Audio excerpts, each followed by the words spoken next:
带你追查事件真相，掌握证据变化。观众朋友你好，欢迎持续加入新闻大白话，我是主持人谭英文。节目一开始来介绍今天的特别来宾，首先是前立委李胜峰，艺人好，大家好。还有前驻牛大使谢文吉，主持人好，各位朋友大家好，以及前张骞舰长黄征辉。主持人、各位观众大家好。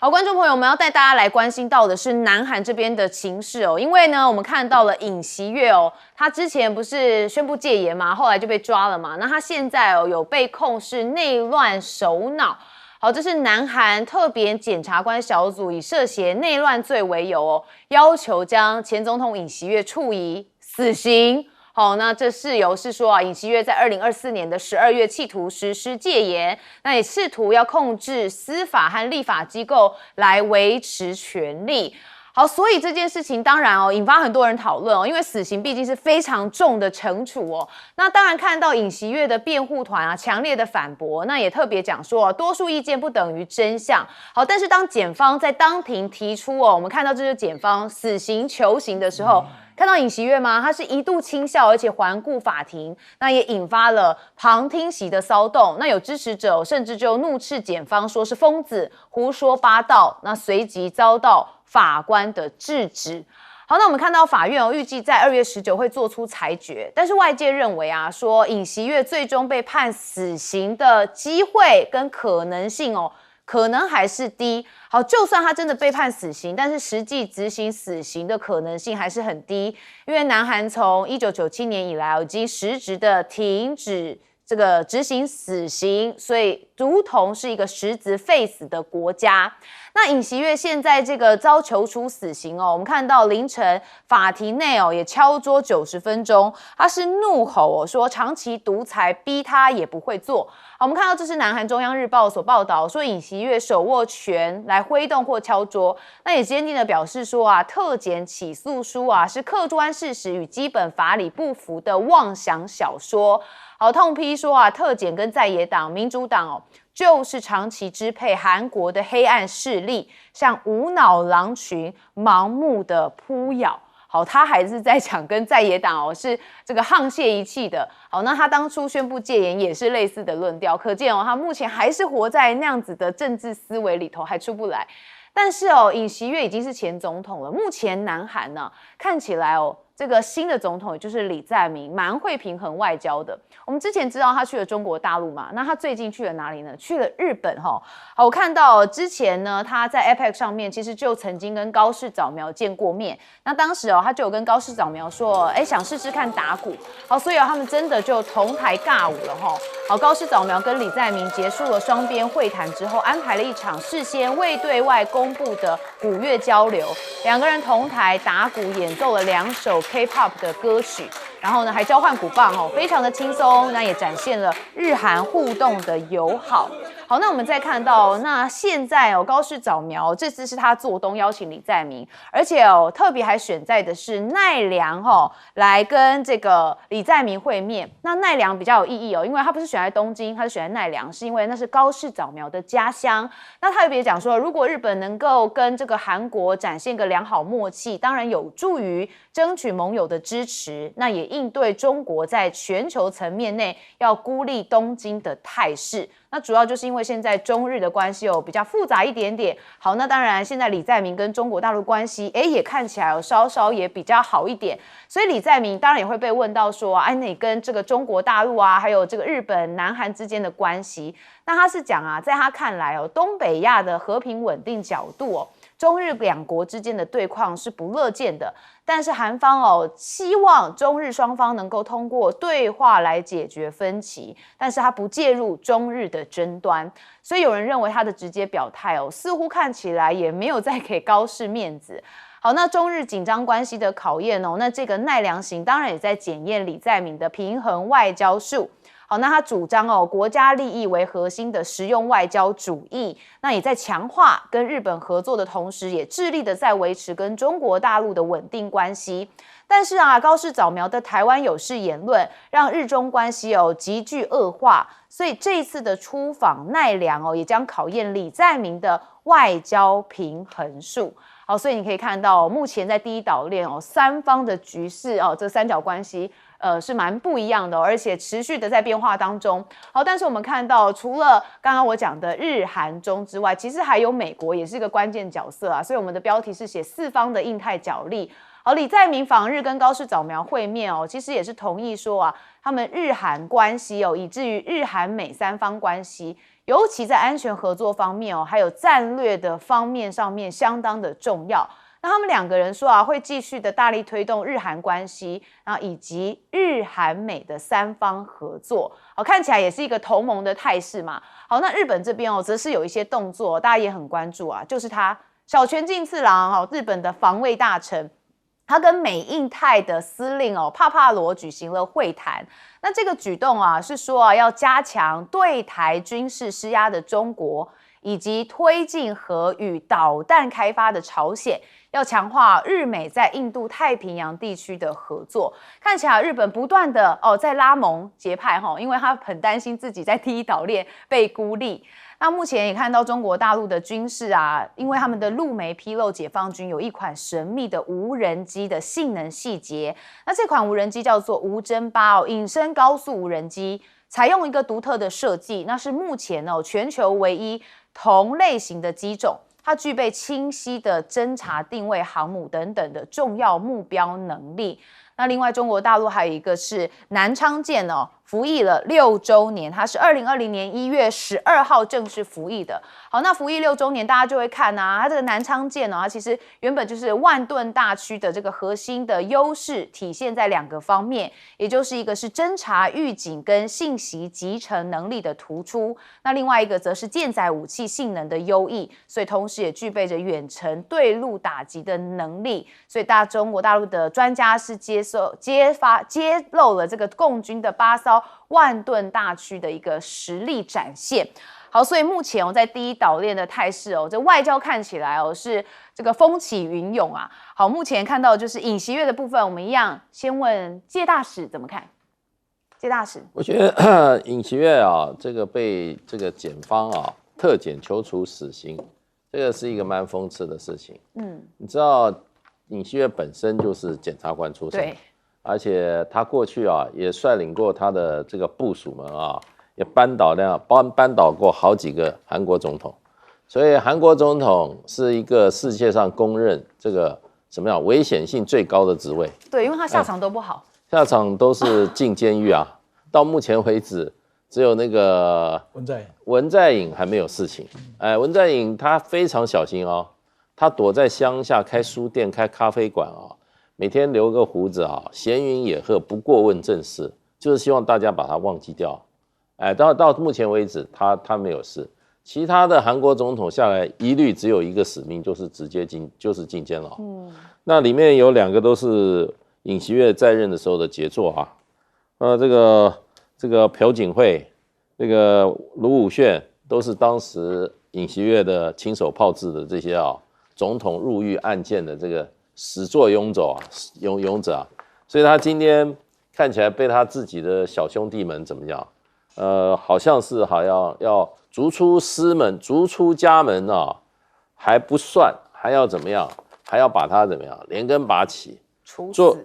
做了一个最严重的一个对他的一个怎么样？割离，跟他割袍断义，叫他垂处死刑。我觉得光这一点，他就已经尹锡悦就怎么样名垂千古了。在韩国历史上那就是耻辱柱上已经定下去了。一个总统也是民选的，怎么会短短这么一段时间就被他的这个检调机关，也是代表韩国司法正义的重要部门一部分来把他判处死刑？这个可见他的很多作为不是像尹锡悦自己好像笑一笑然后在那边敲敲桌子就没有事了。你真的是看起来的话，尹锡悦这个作风真的如果说在我们从旁观者来看的话，也不能说是离经叛道了因为各有各的经，各有各的道嘛。可是非常的乖张，也就是说他很嚣张，然后呢也乖离怎么样？乖离一般常理。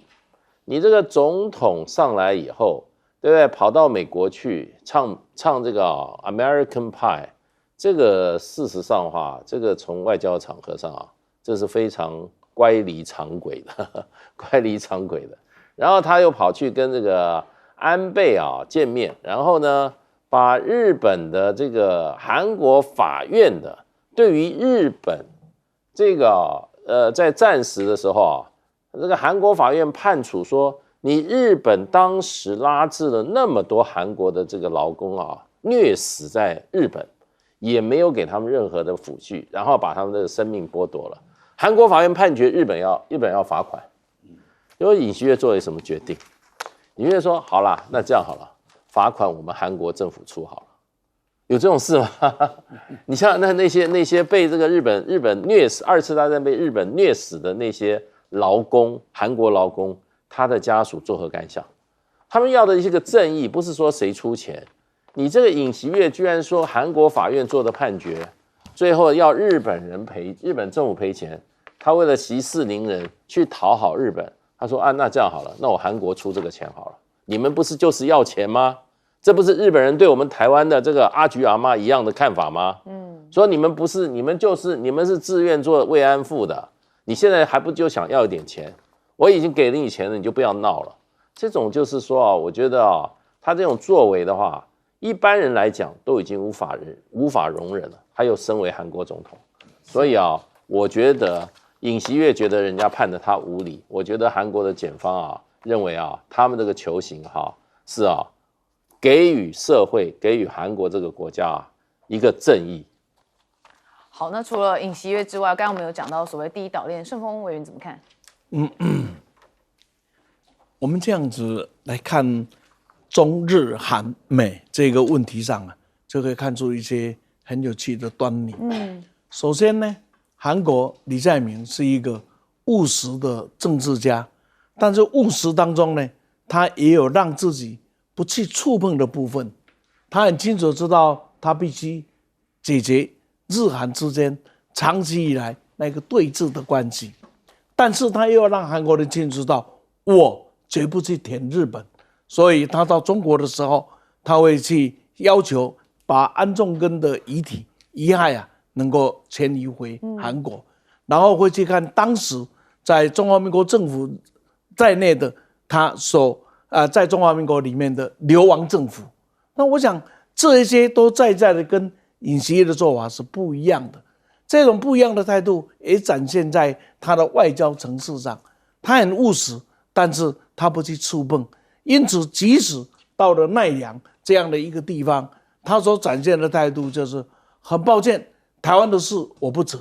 我们只讲我们的，各交各的朋友。那么同时，我希望中日之间问题你们要能解决，你不解决，对整个的东亚它是解决不了问题的。他没有选边站，他把自己的高度拉得恰到好处平常心讲，在外交的领域上来打分数的话，那李在明的分数是远远强于尹锡悦。尹锡悦摆得很明，就是一面倒的倒都过去了。是，但日本也想借这个机会呢，看看能不能这个让韩国的总统，因为来者是客嘛，卖面子，能不能找一些话题？显然李在明严防死守，不掉任何的借口，让日本人去照用。所以日本也在这里自己自嗨的讲了一些事，但我想这个都不能改变于事实。导致中国外交部的态度是蛮有意思，他蛮冷的，就是说不各交各的之外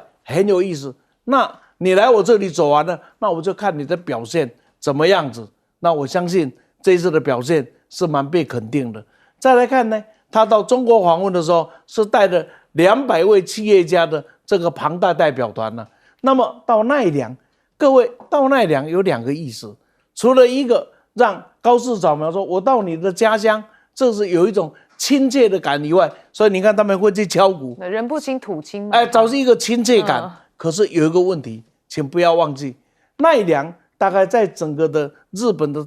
文化地位里面，就是奈良大佛。各位只要去奈良大佛，你都可以听到导游怎么跟你讲，说这一排砖是从中国大陆来的，这一排砖是从韩国运来的，这一排砖是日本的，因为佛教是从印度进到中国之后，再进韩国，再进到日本来。我想某种程度，只要了解这一个文化意涵的人，也都会清楚，这个选择外交家的选择都一定有它的意涵的。这个比的例子，在因为96危机啊，造成了中美以及呢台美之间的这些的混杂的关系以后啊，那么克林顿到中国大陆访问，第一站居然是在西安。我不晓得这当时是为什么设计，因为西安在中国的历史来讲是万邦来朝啊，怎么会安排？然后美国呢会同意，但是它意涵的意思啊，就蛮有味道的啊。所以从这里给各位参考。最后我要讲一件事情，日本自己一定要清楚一个字：中韩联手，日本不好过日子。但是中日韩联手，亚洲才会真正的崛起。还是老话一句，日本要成为欧洲的跟班，或者成为亚洲的一份子，就在日本之间的选择。别忘了，中国在这个问题上是不会松手的，这一点日本应该已经慢慢的体会到了。政经在这一次问题上是不会分离的。好，舰长怎么看？我们经常用它的后果去衡量这件事情的严重性。好比说，我们刚刚看到说尹锡悦遭起诉死刑，然后接着就讲了说，即使被判死刑，其实最后也不见得会执行死刑，而且通常来看，因为国家元首不会执行死刑，大家又觉得好像不是一个很严重的事。我跟你讲啊，像他们这些人面对的是历史，你知道吧？当他一个国家元首被弹劾，接着被起诉死刑的时候，他在历史上的整个的地位已经就毁掉了。不是最后的结果怎么样，我是他的子孙，我会以他为耻的，你知道吧？那你说最后的结果，你说像戊戌有一个六君子叫谭嗣同，他在菜市场被砍了头了，那到今天历史怎么样去衡量这个人的？我是他的子孙，我会生生世世以他为荣，我有一个这样的祖先，你知道吧？对，我们的那就是家的人那就是一个历史，知道吧？所以你说，尹锡悦没有最后被判死刑，他到目前为止，我可以告诉你，他整个的人生在韩国的历史里面已经被彻底否定掉了。所以像这些抓大权的人，一定要像尹锡悦要引以为戒。通常为什么你要引以为戒呢？因为你有很多的想法，你有这些想法的时候，你会跟底下的这些参谋啊去讲啊，这些人讲，底下通通会讨好你。你想要说，我想要觉得这个我东西要这样子去做，有没有什么方法？人家说戒严，我戒严不太好吧？又有一个人说，戒严不会，现在怎么样怎么样怎么样？所有的部属会讨好你，这个时候你要有一个冷静的头脑，就好像上一次我们的海军署署长说决定在演习的时候去聚餐，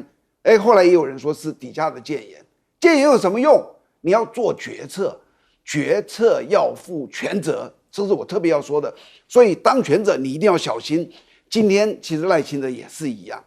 你别以为底下都会在讨好你哦，你可以这样，你可以那样，你想那样。其实很多时候你要去仔细的想想全国的这些人民的这些好坏。那李在明就是厉害，李在明说过一句话说，只要对韩国好，我会竭尽一切的能力，尝试各种的手段让他实现。所以李在明是把国家人民摆在第一，不是他自己。请赖总统把你自己的执念往后摆，把台湾人的福祉摆在你个人的执念的前面。好，所以有句话说糖药毒医，糖药毒医嘛，所以就是这个概念。好，我们休息一下，马上回来。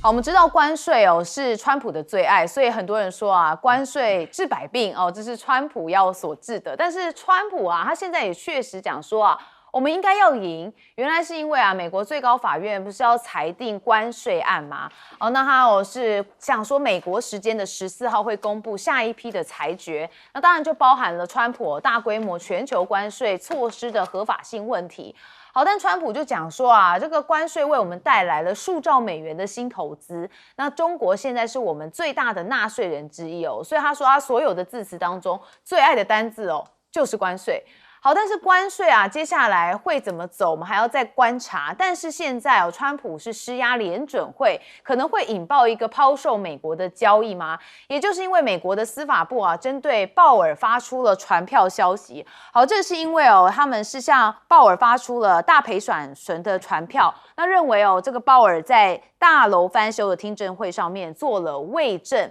好，那不过鲍尔我们看到这几天其实是有做相关的反击哦，他认为就是要对联准会来施压哦，主要就是为了降息。好，那当然这也触动了市场对联准会哦这个独立性的敏感神经，当然也引发了抛售美国的交易浮现。那过去挑战联准会独立性的举动哦，其实都会引发一些强烈的反弹。好，那因为司法部现在查鲍尔是不是效应也正在发酵当中，连自己人都怕吗？好，因为多名的政府官员哦，跟国会共和党人有私下在警告，说相关的行动哦，不仅可能会动摇金融市场，那也可能会冲击未来提名下一任主席人士的布局哦，所以在参议院遭到实质的阻挠。好，那司法调查这个鲍尔的争议哦，现在也传出啊，美国财政部长贝森特也私下向川普表达不满。贝森特很忧心啊，这项决议可能会对金融市场造成一个负面的影响。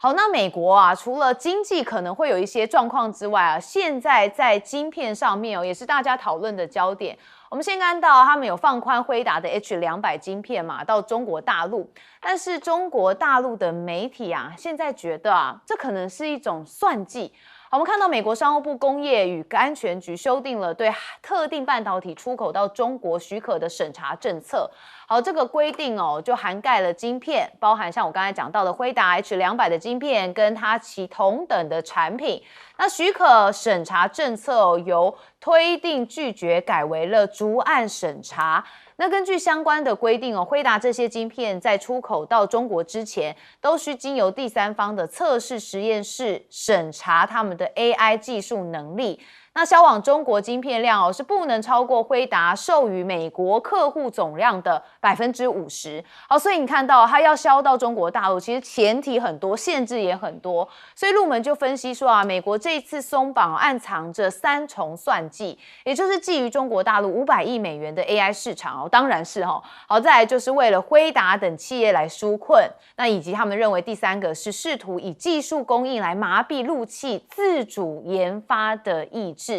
好，所以美国媒体也有相关报道啊，认为说啊，这个北京哦，只有在特殊情况之下才会批准采购 H200 的晶片，因为这个中国本政府哦，就在这一周告知了部分国内的科技公司，只有用在像是大学研发实验室等特殊情况之下，你才能采购辉达 H200 晶片，但是没有明确的界定规范。那中国大陆官方可能已经认定哦，相较于让国内 AI 开发者获得先进海外算力的晶片来保护本土产业哦，是更为重要的。好，所以哦，现在看起来中国大陆自己也有意识到说，如果我们进了 H200，可能会对他们自己国内的晶片产业有影响。好，那我们看到美国众院出手哦，要堵云端的漏洞，也就是阻止中国大陆的企业远端来存取禁运 AI 的晶片。好，但是美国他们自己哦，现在还是引发了一些这个安全上面，也就是国安跟隐私外泄问题哦。因为看到嘛，马斯克的 Grok 打入了五角大厦。好，我们看到美国的防长赫格塞斯说啊，我们要正式的导入 Grok 来我们的五角大厦内部的网络哦，说这个国防部所有非机密跟机密的网络都要部署领先世界的 AI 模型，那希望借此加速军事科技的创新，重塑现代战争节奏。好，但是哦，也蛮多人有疑虑的。那五角大厦他说横跨20年哦，当然有些很多作战系统哦，那当然有个资料库的话，就可以成为 AI 发挥战力的关键基础。好，我们来听他怎么说。They do not have our combat-proven operational data from 2 decades of military and intelligence operations. We're executing an AI acceleration strategy that will extend our lead in military AI established during President Trump's first term. 好，那当然另外就是 Grok 它有数位脱衣潮这也引发了很多争议。那现在看到英国正在调查，那马来西亚跟印度则是封锁了相关的这个 Grok 的社群的这个网站。好，那看到大家有人认为是美国魔鬼终结者的电影情节是不是就会成真哦？那这确实在全世界也引发一些讨论。好，我们还是看到川普一开始讲说关税是他最喜欢的单字，那甚至对于联准会的部分也有做一些施压。我们先问介大使。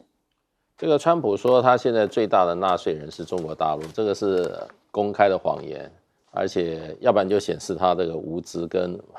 对这个贸易的这个基本的规则的欠缺认识。那其实这个案子现在为什么到联邦法院？因为他已经在美国贸易法院，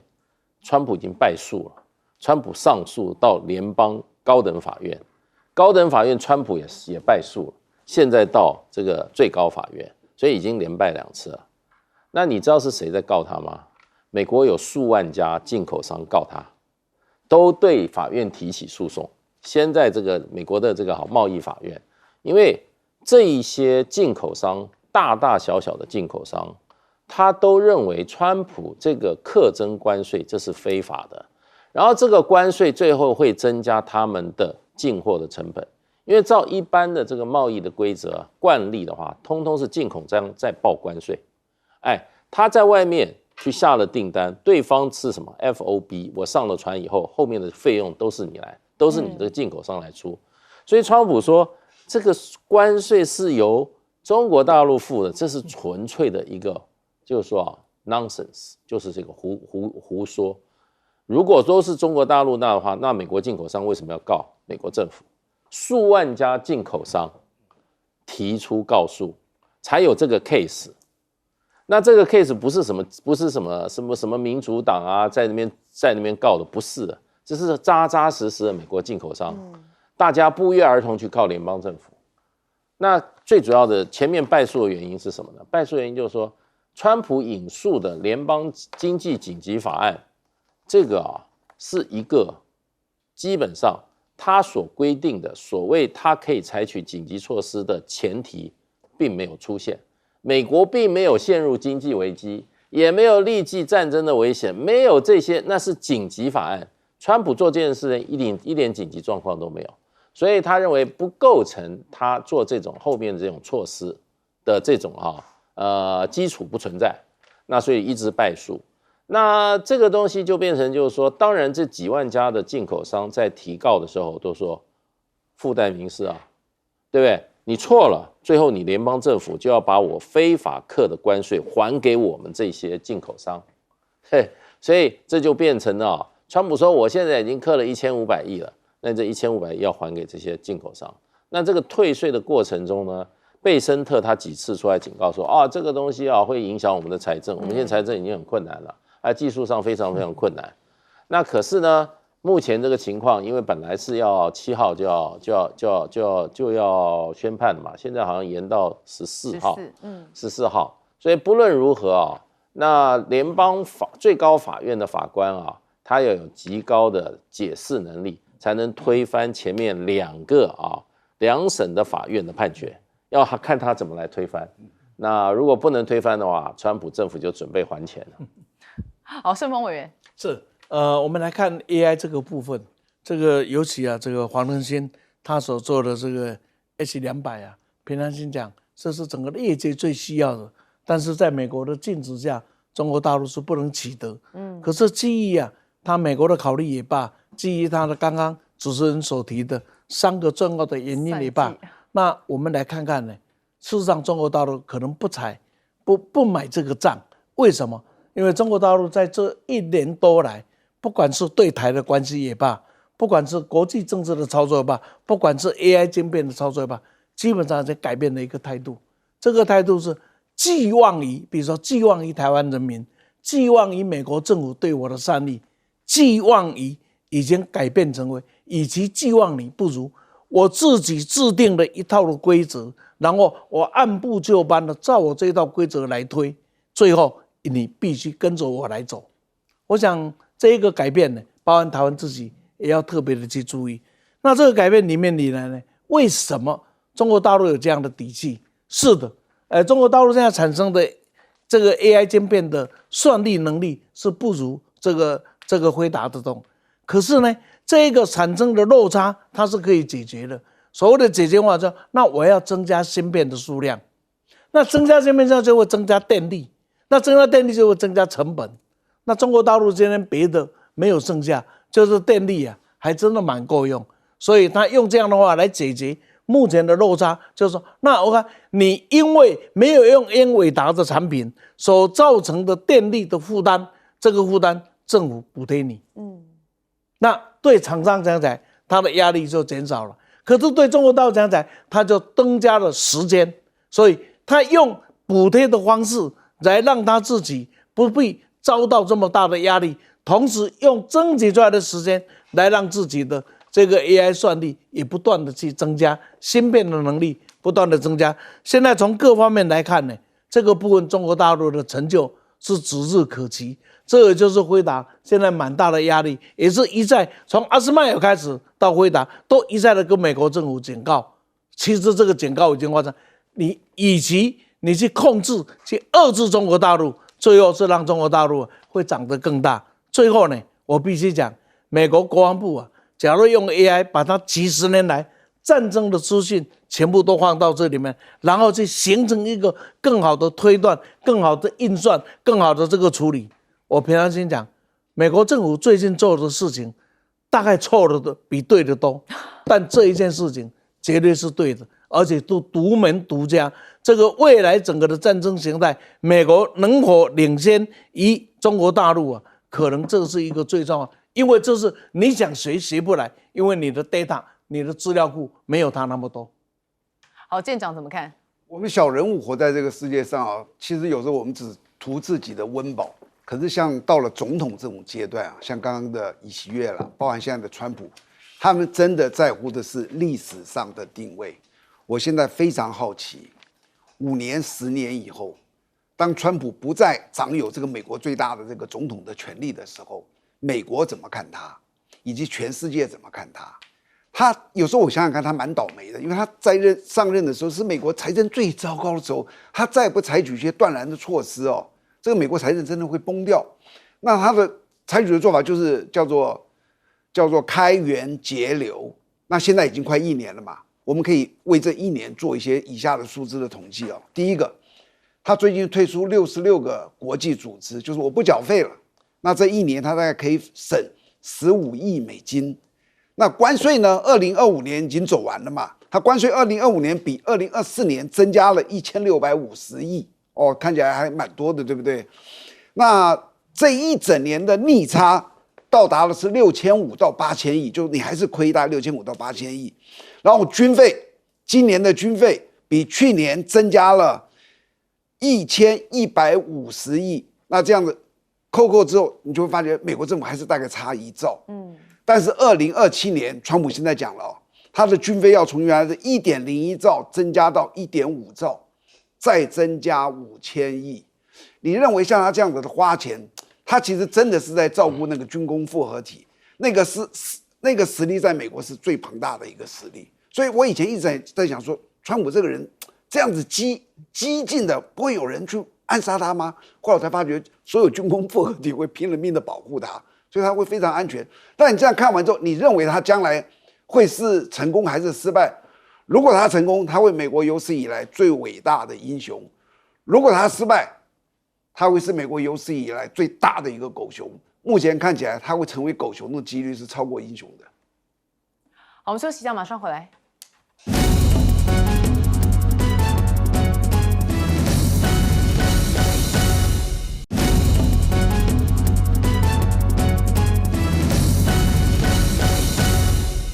最近川普的动作频频当然引发了国际间很多的关注。那现在这件事情也引发一些讨论，也就是别称末日飞机的美国核战空中战略指挥军机14B夜巡者，9号的时候是睽违51年首次降落洛杉矶的国际机场。好，这架战略资产是在承载美国总统跟防长，然后在核战爆发时指挥战争，所以这次现身当然就引发一些揣测那也正值伊朗部分现在是相当的动荡，所以川普也说他要援助。说稍晚他将会晤国安团队，讨论伊朗政府对抗议者的暴力镇压，而且直言对伊朗的最终目标就是赢他喜欢赢，也就是 win。好，那我们看到川普稍晚也发文说记下杀人凶手跟施虐者的名字，他们会付出巨大代价，说已经取消跟伊朗官员的所有会谈，直到无谓的杀戮抗议者的行径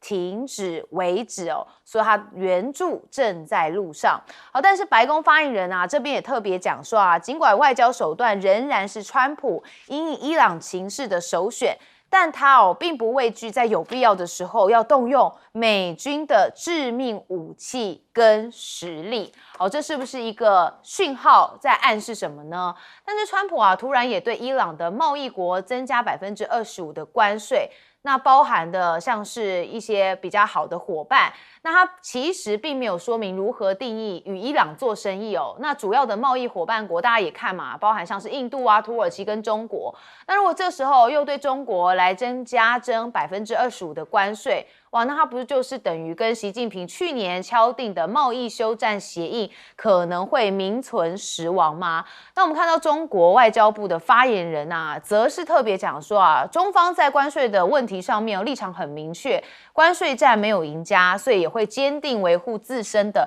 正当权益跟合法权益。但是川普现在还是在下重手你看到中国是全球最大的原油进口国，那也是伊朗石油的主要买家。不过最近受到西方制裁影响，所以中国国营油商已经没有采购伊朗的石油，那受害的就是外号茶壶的地方中小型企业。所以石油对于中国跟美国来说当然至关重要，所以现在川普是不是也拿委内瑞拉的油当作筹码呢？好，现在华府有扣押一些油轮的手段，那美国军方跟海岸防卫队在国际水域扣押了5艘船只，那这些船只不是正在载运委内瑞拉的石油，就是过去曾经有过相关的记录，所以目标很明确嘛。好，那中国的邮轮现在也被发现说原本是要前往委内瑞拉，结果呢现在已经掉头了正在返回亚洲，因为现在委内瑞拉局势恐怕要买油蛮难的。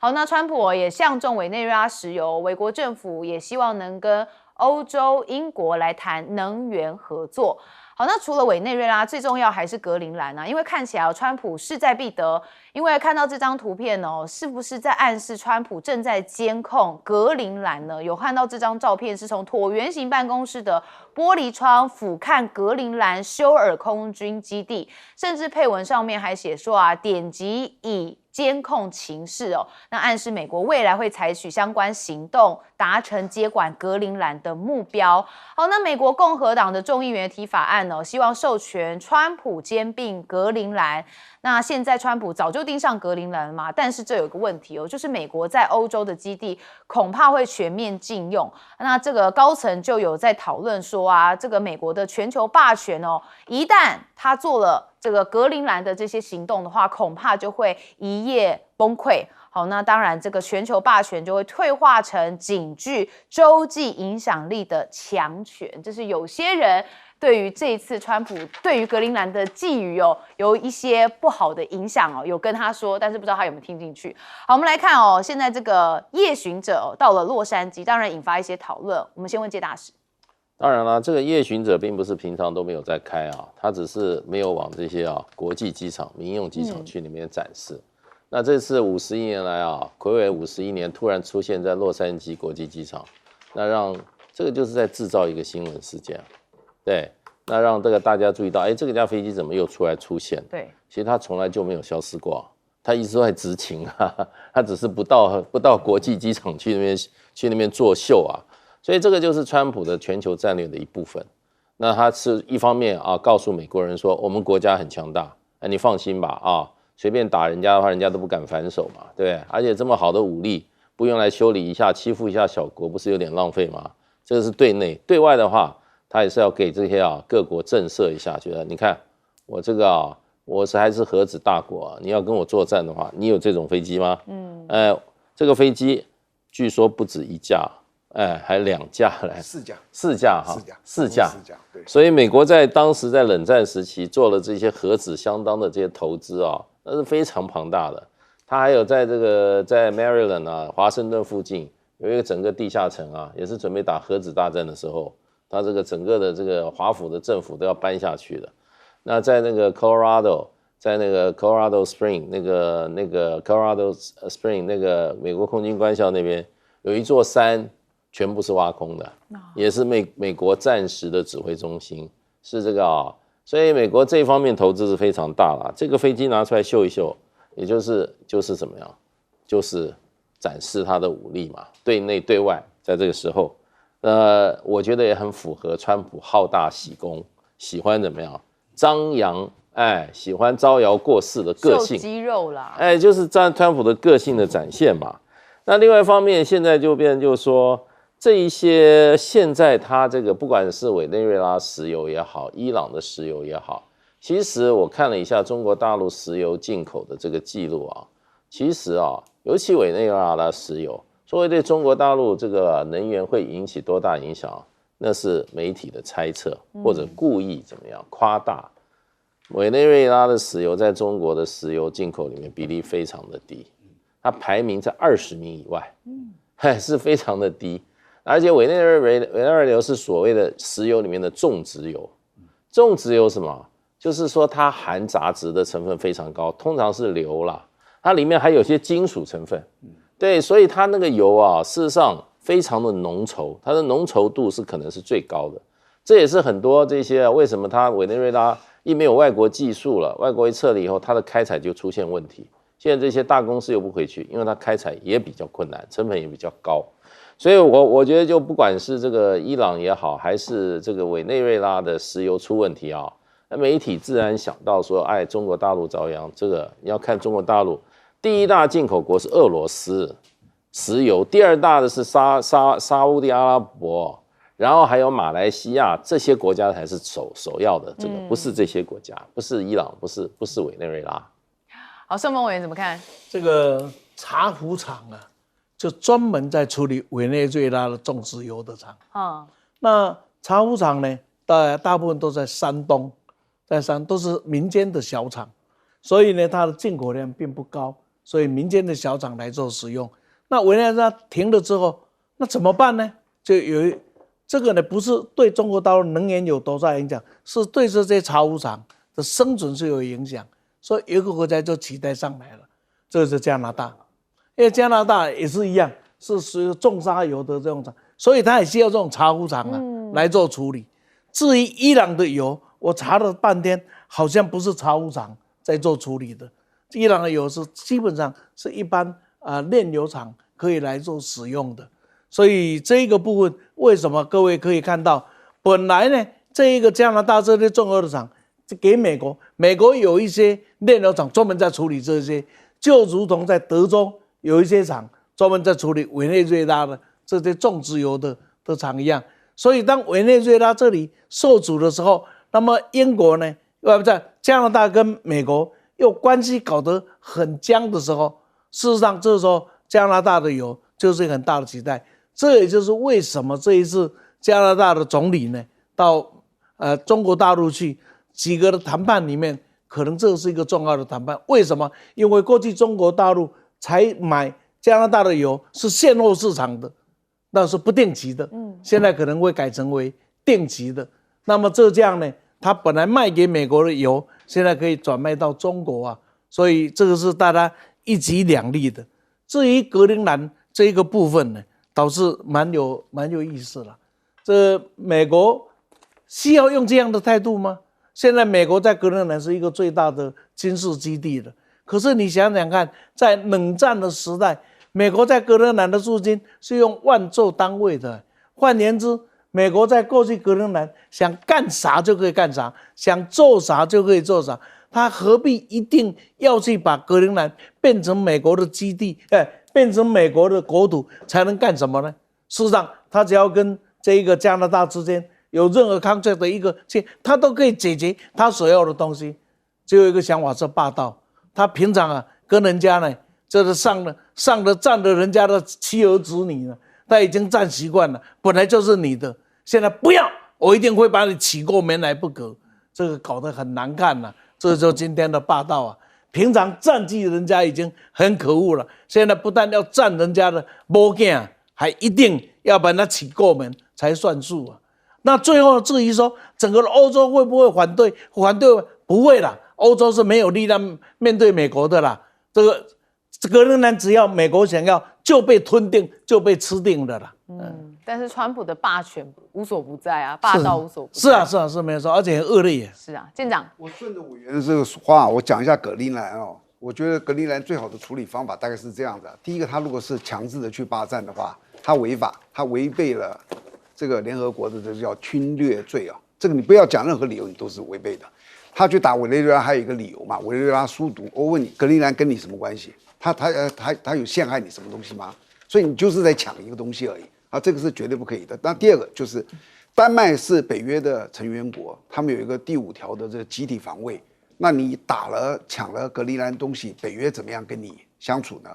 那北约是不是就整个瓦解了？这2个都是不可承受之重啊，所以我觉得他是不会去拿的。那有一个方法，其实他可以做得到的。美国有的是钱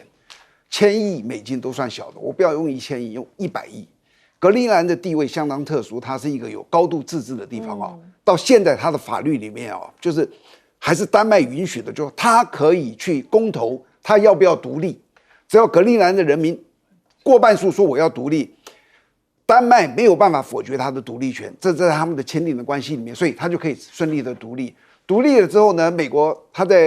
但他不能说我在投票我跟美国合并，那不行，他只能独立。独立完毕，他就可以做自己的主人啦。他在考虑跟美国合并，那这时候川普如果出100亿美金去买他，记住他的人好少，你知道他每个人可以分多少钱？我去算了一下，每个人可以分到20万美金以上，就是660万台币。我一家5口，你知道像你一轮你是一家3口，你就可以拿1000多万台币啊。在那种地方又那么穷，你知道这个时候那个钱是很有说服力的。你这样子去的话，那就是理所当然，我们用钱买了，这是一个。第二个，像伊朗哦，伊朗是个马蜂窝，伊朗有太多的这些武装部队，都是非常激进的宗教狂热分子，还有所谓的正规军42万，革命卫队19万，执法保安队15万，还有各式各样警察16万，将近90万。你把这个国家打乱了之后，一个马蜂窝就往外散。那美国现在拉美，又想要去拿这格陵兰，他哪有时间管你去管这个伊朗啊？伊朗真的散出来，他没办法的。那最好的方法就是 CIA 最拿手的就叫做颜色革命。第一步，先让这些抗议的人在街头不要回家，就是在街头搭帐篷。第二，偷偷摸摸的提供他们武器。第三个，这就变成了内乱，再从内乱扩大到内战。那到内战的时候，要有一些这些我刚说这些部队中间要支持这些人，然后就开始变成内战。内战完毕之后，就顺理成章的把这个政权神学的政权给它推翻了。这时候你再推一个叫做亲美的一个政权上台，这不是一个非常理想的吗？美国自己本身的军队完全不必陷进去，陷进去是一个马蜂窝。然后最后我要说，川普这个人做事哦，就是一个念头。他好比说啊，你们现在谁跟伊朗做生意，我就抽25%关税。我先问你，你怎么执行啊？什么叫做抽25%关税？买一点东西也算吗？那是完全跟他断绝往来吗？